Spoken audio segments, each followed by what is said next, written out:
Hi, നമ്മളെല്ലാവരും ഒരുപാട് വിഷമിച്ച് കണ്ട ഒരു വിഷയമായിരുന്നു ഈ ഷഹബാസിന്റെ കൊലപാതകം. ഷഹബാസിനെ നിങ്ങൾക്ക് എല്ലാവർക്കും ഓർമ്മയുണ്ട്. സഹപാഠികൾ ചേർന്ന് വൈരാഗ്യത്തിന്റെ പുറത്ത് തനിയെ വിളിച്ചു വരുത്തി ഇടിച്ച് കൊന്നുകളഞ്ഞു. അത് പക്ഷേ കുട്ടി അവിടെ വെച്ച് മരണപ്പെട്ടില്ല, പകരം വീട്ടിലേക്ക് വന്ന് ഉമ്മാരുടെ അടുത്തേക്ക് വന്നിട്ടാണ് തലയ്ക്ക് ഭാരം തോന്നുന്നു എന്ന് പറഞ്ഞുകൊണ്ട് വീണ് മരണപ്പെട്ടു പോയത്. വളരെ വേദന തോന്നിയ ഒരു ഇൻസിഡന്റ് ആണ്. കാരണം ആ പ്രായത്തിൽ നമ്മുടെ കയ്യിൽ ഒരു കുഞ്ഞുള്ളത് കൊണ്ട് തന്നെ വളരെ വിഷമം തോന്നിയിരുന്നു. ഇതേപോലെ അവസ്ഥകൾ ഒരുപാട് കുടുംബങ്ങളിൽ അനുഭവിക്കുന്നുണ്ട്. ഒന്നാമത്തെ കാര്യം, ഒരു 10-15 വയസ്സൊക്കെ ആകുമ്പോൾ നമ്മുടെ കുഞ്ഞുങ്ങൾ പിന്നെ നമ്മുടെ പിടിയിലല്ല. നമ്മളത് പറഞ്ഞാലൊന്നും മനസ്സിലാകുന്ന ഒരു പരുവമല്ല. വളരെ ഭയപ്പാടോട് കൂടി തന്നെയാണ് കുട്ടികളെ പുറത്തേക്ക് വിടുക. കൂട്ടുകെട്ട് ഭയങ്കരമാകുന്ന ഒരു സംഗതിയാണ്. അപ്പോഴും നമ്മളായിരിക്കും ഏറ്റവും വലിയ ശത്രുക്കൾ. കുടുംബത്തിലുള്ളവർ, പ്രത്യേകിച്ച് ഉമ്മായും വാപ്പായും ഒക്കെ പറയുന്നത് ശത്രുതാപരമായിട്ടാണ് അവരെടുക്കുന്നത്. അവർക്ക് മനസ്സിലാവാത്തത് കൊണ്ടാണ്. ഫ്രീഡം അവർക്ക് അപ്പോൾ ഭയങ്കരമായിട്ട് തോന്നും. ആ ഫ്രീഡം കിട്ടാത്ത അവസരത്തിൽ അവർ കുടുംബക്കാരെ കുറ്റം പറയുന്ന രീതിയാണ് കണ്ടിട്ടുള്ളത്. ഷാബാസിന്റെ വിഷയത്തിൽ നടന്നത് ഏകദേശം അങ്ങനെയൊക്കെ തന്നെയാണ്. കുഞ്ഞുങ്ങളെ കൈ അഴിച്ചങ്ങ് വിട്ടു. അതായത് കുട്ടികൾ എത്ര പുറത്തു പോയാലും മറ്റുള്ളവരെ സഹകരിച്ചാലും സൗഹൃദങ്ങൾ ഉണ്ടെങ്കിലും നമ്മൾ ഒരു പിടിവള്ളി വെച്ചിരിക്കണം. അത് ചെയ്യാതിരുന്നത് കൊണ്ടാണ് കുഞ്ഞിന് ഇങ്ങനെയൊരു വിഷമം നേരിടേണ്ടി വന്നത്. അപ്പം ഈ അമ്മയും അച്ഛനെയും പറയുന്നതല്ല, അമ്മയും അച്ഛനും അതിനകത്ത് കുറച്ച് ബുദ്ധിമുട്ട് അനുഭവിക്കാനുള്ള കാരണം അമ്മയും അച്ഛനും തന്നെയാണെന്നാണ് എനിക്ക് മനസ്സിലായത്. ഇനി ഈ വിഷയം ഞാൻ പറയാനുള്ള കാരണം, ഞാനിപ്പം ഫേസ്ബുക്കിൽ നോക്കിയപ്പോൾ കണ്ട ഒരു വീഡിയോ ആണ്. ആ വീഡിയോ ഞാൻ ഇവിടെ വെക്കുന്നു. ഞങ്ങളെ മക്കളിവിടെ ഞങ്ങൾ മര്യാദയിലാണ് ഇവിടെ പഠിപ്പിക്കുന്നത്. ഷഹബാസിന്റെ കൊലയാളികളെ ഈ MG സ്കൂളിൽ പഠിപ്പിക്കാൻ ഞങ്ങൾ സമ്മതിക്കില്ല. ഈ വർഷം മുഴുവൻ ഞങ്ങൾ ഇവിടെ സമരം ചെയ്യണം, ഞങ്ങൾ സമരം ചെയ്യും. നിങ്ങൾ കയറ്റി വന്നി പിടിച്ചൊന്നും ഒരു കാര്യമില്ല. ഈ ജനങ്ങൾ, ലോകത്തിലെ മുഴുവൻ ജനങ്ങൾ ഇതിൽ വരും. നീതിക്ക് നിരക്കാത്ത കാര്യത്തിൽ നിങ്ങൾ പബ്ലിക്കായിട്ട് പഠിപ്പിക്കുന്ന സ്കൂളിൽ ഞങ്ങളെ കുട്ടികളെ ഞങ്ങൾ അങ്ങനെ പഠിപ്പിക്കൂ. സമാധാനം പറയോ? ഞങ്ങളെ കുട്ടികൾക്ക് എന്താ പറ്റിയാല് അറിയോ?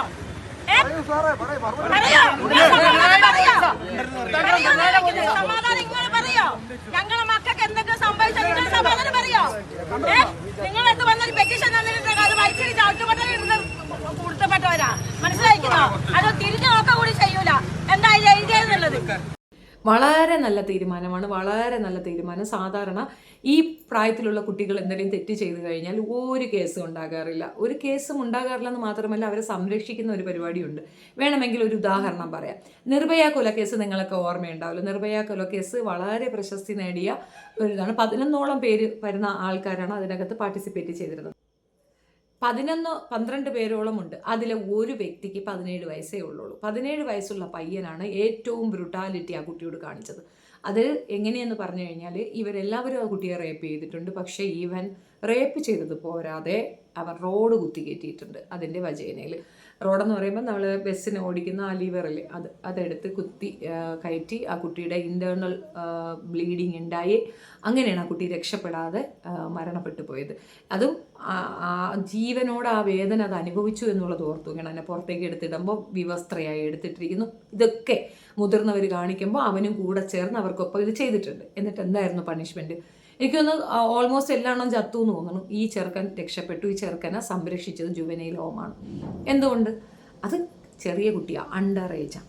അപ്പോൾ അണ്ടർ ഏജിന് അത് ചെയ്യാവുന്നതാണോ? ഒരിക്കലുമല്ല. പക്ഷേ ഇവിടുത്തെ നിയമം, ഇന്ത്യൻ നിയമം അനുസരിച്ചിട്ട് അവനെ അവിടുന്ന് സേവ് ചെയ്യുക മാത്രമല്ല, പൈസയും കൊടുത്ത് ഒരു തുന്നൽ മെഷീനും കൊടുത്ത് അവനെ സംരക്ഷിച്ച് പുറത്തേക്ക് വിട്ടിട്ടുണ്ട്. ആ അമ്മയും അച്ഛനും അനുഭവിക്കുന്ന വേദന എത്ര ഭയാനകമാണ്. പക്ഷെ എന്ത് ചെയ്യാം? നിയമം അതാണ്, കുട്ടികളെ സംരക്ഷിക്കുക എന്നുള്ളതാണ്. ഇവർ കുട്ടികളെ, ഈ ഷഹബാസിൻ്റെ കേസിലേക്ക് വരുമ്പോൾ ഈ കുഞ്ഞുങ്ങളെ പണിഷ് ചെയ്യാതെ ഇവരെ സേവ് ചെയ്യുന്ന മാതാപിതാക്കൾ ഉൾപ്പെടെ, നമ്മുടെ നിയമം ഉൾപ്പെടെ, സത്യം പറഞ്ഞു കഴിഞ്ഞാൽ വല്ലാത്ത ഷെയിമായിട്ടാണ് എനിക്ക് ഫീൽ ചെയ്തത്. എന്ത് നിയമമാണെന്ന് പോലും തോന്നിയിട്ടുണ്ട്. ഇനി ഈ കുഞ്ഞുങ്ങൾ അബദ്ധത്തിൽ പറ്റിയതല്ലേ, രണ്ടുപേരും വഴക്കുണ്ടാക്കിയപ്പോൾ പറ്റിയതല്ലേ എന്നൊക്കെ പറഞ്ഞു വരുന്നവർക്കാണ്. തീർച്ചയായിട്ടുമല്ല. അവർ പ്ലാൻ ചെയ്ത് കൊന്നതാണ് ആ കുട്ടീനെ. വാശിക്ക് പുറത്ത് കൊന്നതാണ്.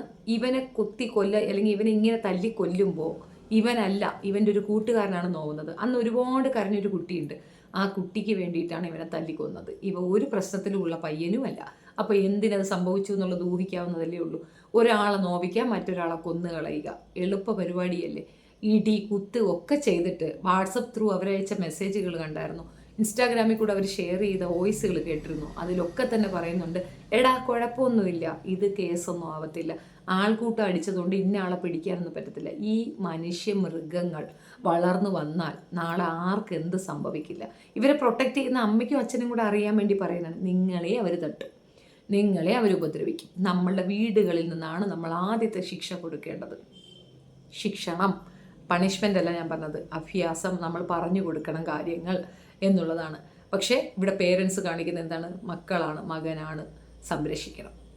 ആ സംരക്ഷണം കൊടുക്കുന്നിടത്ത് ക്രിമിനലുകൾക്ക് നമ്മൾ വളം കൊടുക്കുകയാണ്, അവരെ വളർത്തുകയാണ് ചെയ്യുന്നത്. ഈ പിള്ളേർ ഇനി ഭാവിയിൽ എക്സാം എഴുതാനായിട്ട് പെർമിഷൻ വാങ്ങിക്കുന്നു, എക്സാം എഴുതുന്നു, ഏതൊന്നും പോരാനിട്ട് ആ പയ്യൻ പഠിച്ച അതേ സ്കൂളിൽ പോയി തന്നെ പാച്ചണം എന്നാലോചിച്ച് വയ്ക്കുകയാണ്.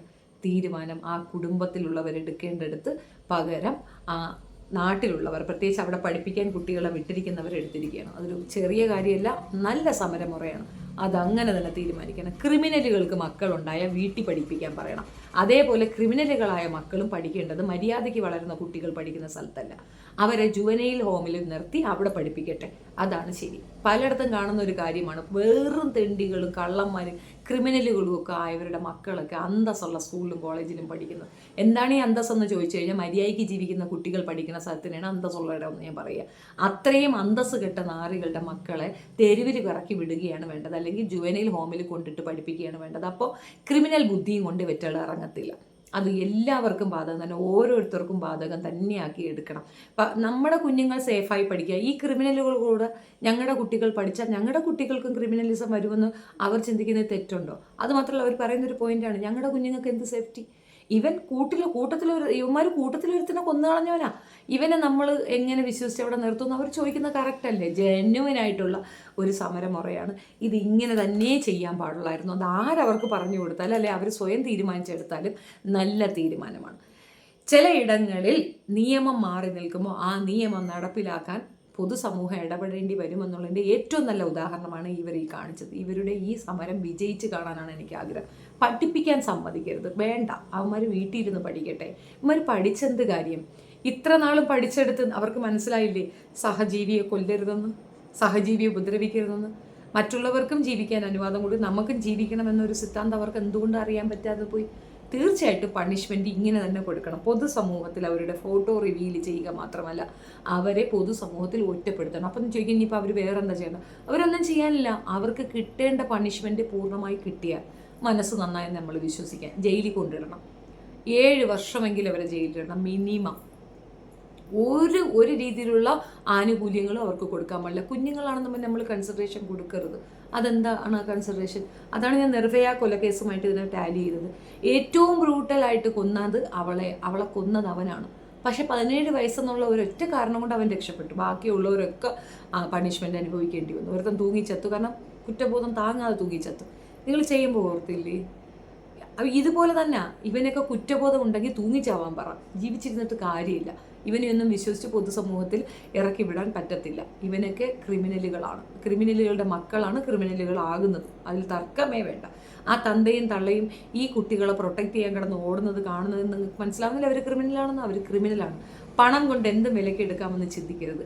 പണമല്ല എല്ലാത്തിൻ്റെയും ആധാരം, അതും കൂടെ മനസ്സിലാക്കുക. മനുഷ്യത്വം പഠിപ്പിച്ചു കൊടുക്കാൻ, മക്കൾക്ക് പഠിപ്പിച്ചു കൊടുക്കാൻ വൈകുന്നിടത്ത് മക്കൾ മനുഷ്യമൃഗമായിട്ട് വരും. ആ മൃഗത്വം അവരെ മനുഷ്യരിൽ നിന്ന് അകറ്റും, ഇതുപോലുള്ള അവസരത്തിൽ കൊണ്ടെത്തിക്കും. നിങ്ങളുടെ അഭിപ്രായം കമൻറ്റിൽ രേഖപ്പെടുത്തുക.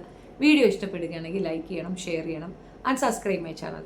മിക്കവാറും എൻ്റെ ചാനൽ കാണുന്നവരത് സബ്സ്ക്രൈബ് ചെയ്യാതെ കാണുന്നു എന്നാണ് എൻ്റെ ഒരു അൽഗോരിതം പറയുന്നത്. ദയവ് ചെയ്തിട്ട് വീഡിയോ സബ്സ്ക്രൈബ് ചെയ്ത് എന്നെ സപ്പോർട്ട് ചെയ്യണമെന്ന് റിക്വസ്റ്റാണ്. Thank you. നിങ്ങളുടെ വിലയേറിയ അഭിപ്രായം കമൻറ്റിൽ രേഖപ്പെടുത്തുകയും വേണം. നന്ദി.